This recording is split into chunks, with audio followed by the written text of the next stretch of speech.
ಬೆಳಗಾವಿ ಎಶಿಯಪ್ ಆಗಿ ಅರಣ್ಯ ಇಲಾಖೆಗೆ ಬಂದಂಥ ಅಂದರೆ ಮತ್ತೆ ಮಾತೃ ಇಲಾಖೆಗೆ ಬಂದಂಥ ನಾಗರಾಜ ಬಾಳೆ ಹೊಸರ ಬಗ್ಗೆ ನಾವು ಇವತ್ತಿನ ಎಪಿಸೋಡನ್ನು ಮಾಡ್ತಾ ಇದ್ದೇವೆ.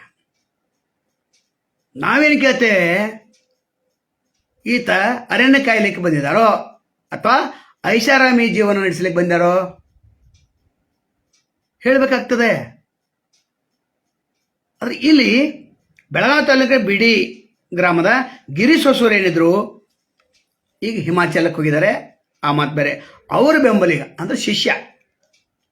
ಈ ಶಿಷ್ಯನಿಗೆ ಯಡಿಯೂರಪ್ಪ ಇದ್ದಾಗ ಇವರು ಕಾರ್ಯದರ್ಶಿ ಇದ್ದರು. ಅದರ ಒಂದು ಲಾಭವನ್ನು ಪಡೆದುಕೊಂಡು ಈ ನಾಗರಾಜ ಬಾಳೆ ಹೊಸರಿಗೆ ಏನು ಮಾಡ್ತಾರೆ, ಹಾವೇರಿಗೆ ಹಿಂದುಳಿದ ವರ್ಗ ಅಲ್ಪಸಂಖ್ಯಾತರ ಇಲಾಖೆಗೆ ಡಿಸ್ಟ್ರಿಕ್ಟ್ ಆಫೀಸರ್ ಮಾಡ್ತಾರೆ. ಮಾಡ್ಲಿಕ್ಕೆ ಬರೋದಿಲ್ಲ, ಮಾಡ್ತಾರೆ. ಈಗ ಮತ್ತೆ 2-3 ತಿಂಗಳಿಂದ ಬೆಳಗಾವಿ ಎಶಿಯಪ್ ಆಗಿ ಕಾರ್ಯವನ್ನು ನಿರ್ವಹಿಸ್ತಾ ಇದ್ದಾರೆ. ಕೋಟ್ಯಾಂತರ ಹಣವನ್ನು ಮಾಡಿದ್ದಾರೆ. ಐಷಾರಾಮಿ ಆಫೀಸ್ ನೋಡ್ಬೇಕು. ಡಿ ಸಿ ಅವರೇ, ಬೆಳಗಾವಿ ಡಿ ಸಿ ಅವ್ರನ್ನ ಹೋಗ್ರಲ್ಲ, ನಿಮ್ಮ ಕಚೇರಿ ಎಂಥದ್ದು? ಅದಕ್ಕಿಂತ ದೊಡ್ಡ ಕಚೇರಿ ಎಶಿಯಪ್. ದುಡ್ಡು ಎಲ್ಲಿ ಬಂತು, ಎಲ್ಲಿ ಖರ್ಚು ಹಾಕಿರು? ಏನು ರಾಮನ್ ಲೆಕ್ಕೋ, ಏನು ಕೃಷ್ಣನ್ ಲೆಕ್ಕೋ, ಅಥವಾ CSR ಫಂಡ್ದಿಂದ ದುರುಪಯೋಗ ಪಡಿಸ್ಕೊಂಡದ್ದು ಹೇಳಬೇಕಾಗ್ತದೆ. ಅದು ಅಲ್ಲಿಗೆ ಮತ್ತೆ ಮಾತ್ರ ಇಲ್ಲಕ್ಕೆ ಬಂದು ಅಟಿಟ್ಯೂಡ್ ಚೇಂಜ್ ಆಗಿದೆ. ಆಗಲಿ ಬೇಡ ಅನ್ನೋದಿಲ್ಲ. ಆದರೆ DF ಯಾರು? ಕ್ರಾಂತಿ. ಈ ಕ್ರಾಂತಿ ಯಾರು? ದೇವನೂರು ಮಹಾದೇವ್ ಅಳಿಯ. ಅವ್ರಿಗಿಂತ ಪವರ್ಫುಲ್ಲ. ಈ ಅರಣ್ಯ ಇಲಾಖೆ ಕಂಪೌಂಡದಲ್ಲಿ ಯಾರು ಪವರ್ಫುಲ್ಪ ಅಂತಂದ್ರೆ ನಾಗರಾಜ್ ಬಾಳೆ ಹೊಸರು. ದುಡ್ಡು ಇಷ್ಟೊಂದು ಯಾಕೆ ಗಳಿಸಿರು ಅಂತ ನಾವು ಮುಂದಿನ ಎಪಿಸೋಡಲ್ಲಿ ಹೇಳ್ತೇವೆ. ಹೋಟೆಲ್ ಒಂದು ಇವ್ರ ಹೆಸರಿನಲ್ಲಿದೆ ಅಂತ ಹೇಳಾಗ್ತದೆ. ಅದನ್ನು ನಾವು ಮುಂದಿನ ಎಪಿಸೋಡ್ ಹೇಳ್ತೇವೆ. ಎಲ್ಲೆಲ್ಲಿ ದುಡ್ಡು ಮಾಡಿದಾರೆ ಅದನ್ನು ಕೂಡ ಹೇಳ್ತೇವೆ.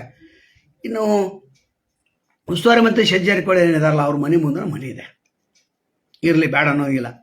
ಆದರೆ ಒಬ್ಬ ಎಶಿಯಪ್ ಯಾವ ರೀತಿ ಇರಬೇಕು ಅದ್ರ ರೀತಿ ಇಲ್ಲ. ಬೆಳಗಾವಿ ವಿಭಾಗದಲ್ಲಿ 3 ಎಶಿಯಪ್ ಬರ್ತಾರೆ. ಒಂದು ಎಶಿಯಪ್ಪದ ಇವರು ಕಾರ್ಯಭಾರವನ್ನು ಮಾಡ್ತಾ ಇದ್ದಾರೆ. ಸ್ಟೇಟ್ ಸೆಕ್ರೆಟರಿಗೆ ಆಫೀಸ್ ಇಲ್ಲ. ಅಂಥ ಆಫೀಸ್ ಯಾಕೆ ಬೇಕಾಗಿತ್ತು ಅಂದರೆ ಐಷಾರಾಮಿ ಜೀವನ ಮಾಡಲಿಕ್ಕೆ ಬೇಕಾಗಿತ್ತು ಅಂತ ಅರ್ಥ. ಮತ್ತು ಇವರು ಹಿಂದೆ ಯಾರಿದ್ದಾರೆ ನಮಗೆಲ್ಲ ಗೊತ್ತಿದೆ. ಮುಂದಿನ ಎಪಿಸೋಡ್ದಲ್ಲಿ ನಾವು ಹೇಳ್ತೇವೆ. ಇನ್ನು ಅರಣ್ಯ ಇಲಾಖೆ ಕಾಯ್ಲಿಕ್ಕೆ ಬಂದಿದ್ದಾನೋ ಅಥವಾ ಇಲ್ಲಿ ಹೊಸೂರ ದುಡ್ಡು ಮಾಡ್ಲಿಕ್ಕೆ ಬಂದಿದ್ದಾನಂತ ಅದನ್ನು ನಾವು ಕೇಳಬೇಕಾಗ್ತದೆ. ಯಾಕೆ ಅಟಿಟ್ಯೂಡ್ ಚೇಂಜ್ ಆದಾಗ ನಾವು ಕೇಳಬೇಕಾಗ್ತದೆ. ನಮ್ಮದು ಅಟಿಟ್ಯೂಡ್ ನಾವು ತೋರಿಸ್ತೇವೆ. ಮತ್ತು ಗಿರೀಶ್ ಹೊಸೂರ ಅವ್ರು ಏನೇನು ಮಾಡ್ತಾ ಇದ್ದಾರೆ, ಅವ್ರ ಹಿಂದೆ ಶಿಷ್ಯ ಈತ ಹೇಗೆ ಬೆಳೆದ ಅನ್ನೋದನ್ನು ಕೂಡ ನಾವು ಮುಂದಿನ ಸಂಚಿಕೆಯಲ್ಲಿ ಹೇಳ್ತೇವೆ. ಏನಿದೆ ಅಂತಂದರೆ ಎಲ್ಲೆಲ್ಲಿ ಡ್ಯೂಟಿ ಮಾಡ್ತಾರೆ ಅಲ್ಲೆಲ್ಲಿ ಭ್ರಷ್ಟಾಚಾರವನ್ನು ಮಾಡ್ಕೋತಾ ಬಂದಿದ್ದಾರೆ. ಇದು ಏನು ಡೆಪ್ಯುಟೇಷನ್ ಕೊಡಿಸಿದ್ದು ತಮಗೆ ಈಗಾಗಲೇ ಹೇಳಿದ್ದೇವೆ.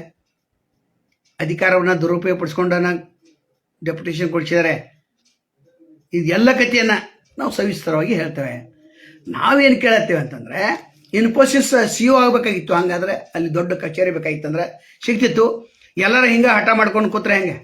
ಅವ್ರದ್ದೇ ಆದಂಥ ರ್ಯಾಂಕ್ ಇರ್ತೈತೆ. ಈ ಪೊಲೀಸ್ ಇಲಾಖೆಗೆ ಒಂದು ರ್ಯಾಂಕ್ ಇರೋಂಗಿಲ್ಲ.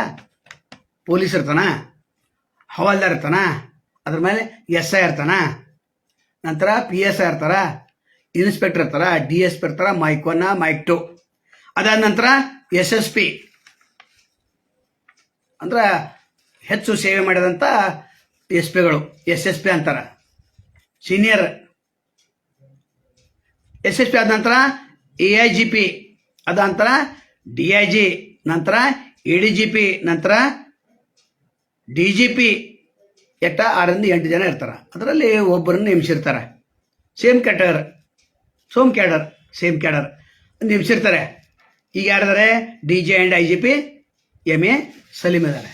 ಹಂಗೆ ಇಲ್ಲಿ ಅರಣ್ಯ ಇಲಾಖೆದು ಈ ಥರ ಎಲ್ಲ. ನಾಗರಾಜ್ ಬಾಳೆ ಹೊಸೂರು ಅಂತಂದರೆ ದೊಡ್ಡ ಮನುಷ್ಯ ಆಯ್ತ.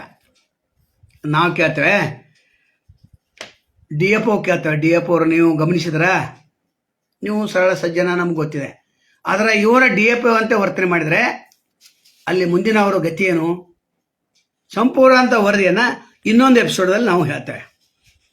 ಇನ್ನು ಕುವೆಂಪು ನಗರದಲ್ಲಿ ಏನು ಮನೆ ಇದೆ ಅದು ಅಪಾರ್ಟ್ಮೆಂಟಲ್ಲಿದೆ. ಅಂದರೆ ಹೆಚ್ಚು ದುಡ್ಡು ಮಾಡಿದವರು ಇಲ್ಲಿ ಮನೆ ಕಟ್ಟೋದಿಲ್ಲ. ಆದರೂ ಕೂಡ ಒಂದೆರಡು ಕಡೆ ಏನು ಪ್ರಾಪರ್ಟಿ ಮಾಡಿದರೆ ಅದನ್ನು ಹೇಳ್ತೇವೆ. ಸ್ಟೇಟ್ ಸೆಕ್ರೆಟರಿ ಇಲ್ಲದಂಥ ಸೌಲಭ್ಯ ಇವರು ಮಾಡಿಕೊಟ್ಟಿದೆ ಹಂಗೆ, ಮತ್ತು ಕಚೇರಿನ ಇಷ್ಟೊಂದು ಅತ್ಯಾಧುನಿಕ ಮಾಡಿಕೊಡ್ಲಿಕ್ಕೆ ಈತನಿಗೆ ಬಿಟ್ಟರೆ ಹಂಗೆ. ಎಲ್ಲರೂ ನಮಗೆ ಎಶೆಪ್ ನಾವು ಇಂಥದ್ದು ಕಚೇರಿ ಬೇಕಂತಂದ್ರೆ ಅವ್ರು ಇಲ್ಲಿ ತುಡು ಮಾಡೋರು CRS ಫಂಡ್. ಇನ್ನು ಮುಂದಿನ ಸಂಚಿಕೆಯಲ್ಲಿ ಏನೈತೆ, ಗಿಡಗಳು ಎಷ್ಟು ಬಂದು, ನಂತರ ಎಷ್ಟು ಚೆಕ್ಕನ್ನು ಇವರು ಡೂಪ್ಲಿಕೇಟಾಗಿ ಸಹಿ ಮಾಡಿ ಕಳಿಸ್ತಾ ಇದ್ದಾರೆ, ನಂತರ ಖರ್ಚು ವೆಚ್ಚಗಳ ಲೆಕ್ಕ ಹೆಂಗೆ ನಾವು ಮುಂದಿನ ಸಂಖ್ಯೆ ಕಂಪ್ಲೀಟಾಗಿ ಹೇಳ್ತೇವೆ. ನಮಸ್ಕಾರ.